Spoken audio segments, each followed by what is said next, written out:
BBAలో university second rank, third rank సాధించడం Sun international విద్యార్థులకే సాధ్యం.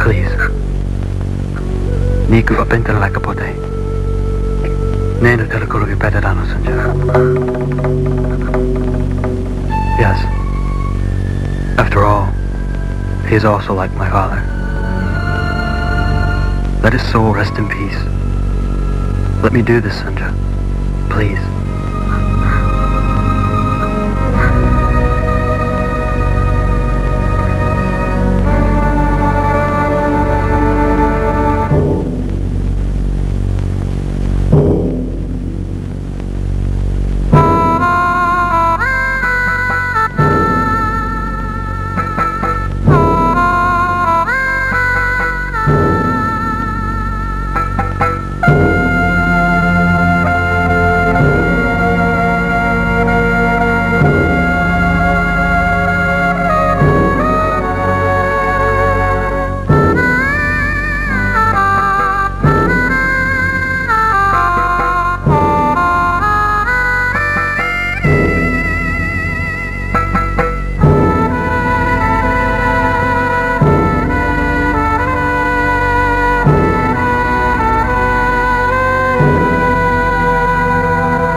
Everything is over, Sanjay. Only ash remain.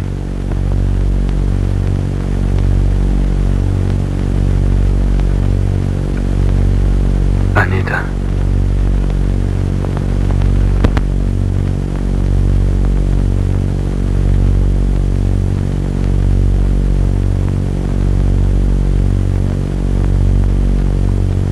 చదువు బాగా సాగుతుందామా? నాతో మాట్లాడుకో. తాతయ్య బతికున్నన్నాళ్ళు ఆయనకు మనశ్శాంతి లేకుండా చేశాం. ఇప్పుడు చచ్చిపోయాక కూడా ఆయన ఆత్మకు శాంతి లేకుండా చేశాం. ఆయన శవాన్ని నిన్నెవడు ముట్టుకోమన్నాడు? పరాయి మొత్తం వాడివి. నిన్నెవడు తలకొరివి పెట్టమన్నాడు? వచ్చిన వాడివి సత్య మనిషిని చూసి ఊరుకోవచ్చు కదా. కర్మకాండం జరపడానికి నువ్వెవడు అసలు? షడా.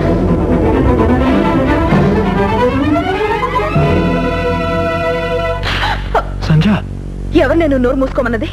మీ నాన్నగారినా? A for apple, B for biscuit అంటూ ముద్దు ముద్దుగా నీకు మాటలు నేర్పిన మనిషిని నోరు మూసుకోమంటున్నావా? తలకొరివి పెట్టడానికి నువ్వెవడవని అడిగావు?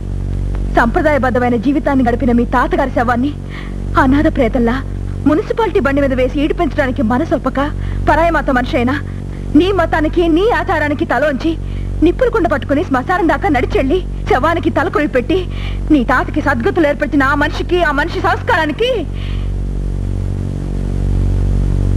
చెయ్యగలిగితే, చేసే సంస్కారం నీలో ఉంటే పాదాభివందనం చెయ్యాలి. నీకు 5 ఏళ్ల వయసున్నప్పుడు నా కూతురు నాకు దక్కకుండా పోయింది, మనోరాల్ని నాకిస్తే నా దేశం తీసుకెళ్ళి దూరమైన నా కూతుర్ని మనోరాల్లో చూసుకుంటూ శేష జీవితం గడుపుతానని మా నాన్నగారు ఆయన్ని అడిగితే పెద్ద ఆయన ఇంకా బాధ పెట్టకూడదని నాకు నచ్చ చెప్పి నన్ను ఒప్పించి నిన్న ఆయనకి అప్పగించి ఇండియా పంపిన ఆ మనిషిని అంతలేసి మాట్లాడతావా? తాతయ్య దగ్గర ఆయన ఆదర్శాల్ని, ఆయన ఆశయాల్ని పుణికి పుచ్చుకుని పెరిగిందాను గనక ఆయన పరాయి మత మనిషిని ఆయన మీద, ఆయన్ని పెళ్లి చేసుకున్నానని నా మీద మా నాన్నగారికి ఉన్న కోపం పట్టుదల నీకు వచ్చాయి, అవునా? 16 అణాల తెలుగు ఆడపడుచుగా తెలుగుదేశంలో పుట్టి పెరిగిన నేను అమెరికా ఎందుకు వెళ్ళాను, ఓ అమెరికన్ ఎందుకు పెళ్లి చేసుకున్నాను, ఎలా పెళ్లి చేసుకున్నాను నీకు చెప్పాల్సిన అవసరం గాని చెప్పే అవకాశం గాని ఇంతవరకు రాలేదు. ఇప్పుడు అవసరం వచ్చిందనిపిస్తోంది, చెప్తాను. క్రిస్టియన్ ఆచారం ప్రకారం మేము 2 సార్లు పెళ్లి చేసుకున్నాం. ఆ రోజు నుంచి ప్రతిరోజు నేను మన దేవుడి పటాలకి పూజలు చేస్తూనే ఉన్నాను. ఆయన ప్రతి ఆదివారం చర్చికి వెళ్తూనే ఉన్నారు. మన దేవుడికి నమస్కరించమని ఆయన నేను గాని, చర్చికి రమ్మని ఆయన నన్ను గాని ఏ ఒక్కరోజు అడగలేదు, బలవంతం చేయలేదు. ఒకరి మతాన్ని ఒకరం, ఒకరి అధిమతాన్ని మరొకరం గౌరవిస్తూ ఏ పొరపచ్చాలు లేకుండా ఇన్నేళ్లు సహజీవనం చేశాం.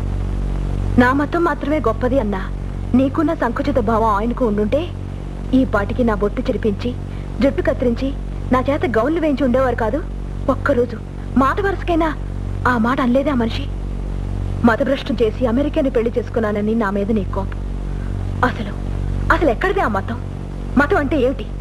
గతం మిగిల్చిన అనుభవాల సారాన్ని క్రోడీకరించి మనిషి తనకు తానుగా ఏర్పరచుకున్న హద్దుల పరిధి మతం. ఆది నుంచి భారతదేశం సర్వమతాల సంగమంగా పేరు పొందిన దేశం. పరమత సహనానికి ప్రతీకలు భారతీయులు. ఈ గడ్డ మీద ఓ ముస్లిం వ్యక్తి తులసీదాస్ రామాయణాన్ని రాశాడు. ఒక ముస్లిం రాజు హైదరాలీ శివపూజలు చేశాడు. ఒక క్రిస్టియన్ బ్రౌన్ ద్వారా తెలుగు భాషకి నిఘంటువును అందించాడు. ఈశ్వరల్లా తేరేనా అన్నాడు ఒక మహాత్ముడు. రామనామ తారకమే భక్తి ముక్తిదాయకం అన్నాడు మహమ్మదీయుడు అనే భక్త కబీర్. ప్రతిరోజు మనం పూజించే వెంకటేశ్వరుడు బీబీ నాచారిని తన సతిని చేసుకున్నాడు. ఆది కాలం నుంచి అన్ని మతాలు సామరస్యంతో బ్రతికిన ఈ దేశంలో ఈ 1 శతాబ్దంలో ఎందుకింత మార్పు వచ్చింది? కేవలం మా మతం మాత్రమే గొప్పదని పరమతీయులతో ఎందుకు ఈ కలహాలు, కొట్లాట్లు? వీటికన్నిటికీ కారణం మనుషులను స్వార్థం, సంకుచిత్వం. నేను నా మతం అన్న చిన్న పరిధిని దాటి కూపసమండోక దశ నుంచి బయటపడి ఒక్కసారి తలెత్తి ప్రపంచాన్ని చూడు. Elevate your self and look at the world. ఈ ప్రపంచం అంతా ఒక కుటుంబం, వసుధైక కుటుంబం. ఈ ప్రపంచంలో ఉన్నది ఒకటే మతం, అది మానవత్వం. సమతను పెంచి మమతను పంచి వెలుతురు పండించేదే మతం. మనుషుల బతుకుల్ని చితుకులు చేసి మండించేది మతం కాదు, మనకది హితం కాదు. అదే మతం అయితే ఆ మతం ఎంత గొప్పదైనా వద్దు, నాకొద్దు. Anita, can I talk to you for a minute? పెళ్ళి అనే మాటకి భారతదేశంలో ఉన్నంత విలువ, పవిత్రత ప్రపంచంలో ఇంకే దేశంలోనూ లేదు మా. మిగతా దేశాల్లో పెళ్ళి ఒక అవసరం, బయోలాజికల్ నీడ్. కానీ భారతదేశంలో అది ఒక బాధ్యత, మెంటల్ లింక్. అందుకే మిగతా దేశాల్లో జంటలు ఊడిపోతాయి, భారతదేశంలో కలకాలం కలిసిమెలిసి కాపురం చేస్తాయి.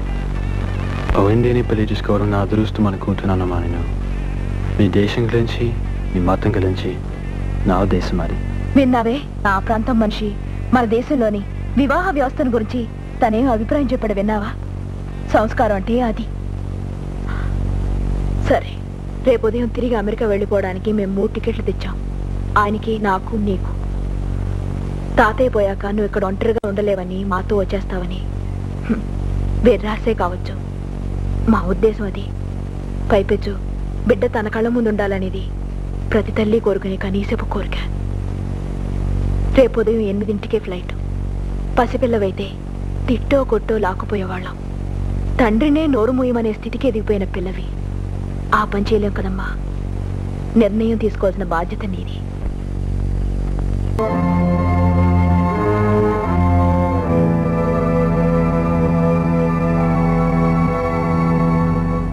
సంజ, మనకి పిల్లలు పుట్టలేరు అనుకున్నాను సంజ. What did you say? What did you say last night? Vasudhaika Kurumu. I love that word. ప్రపంచమంతా ఒకే కుటుంబం మానపదు. అనేక ఒకటే కారు. వీళ్ళందరూ మన పిల్లలే సంజ. Come on. Let's go.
వచ్చేస్తానమ్మా.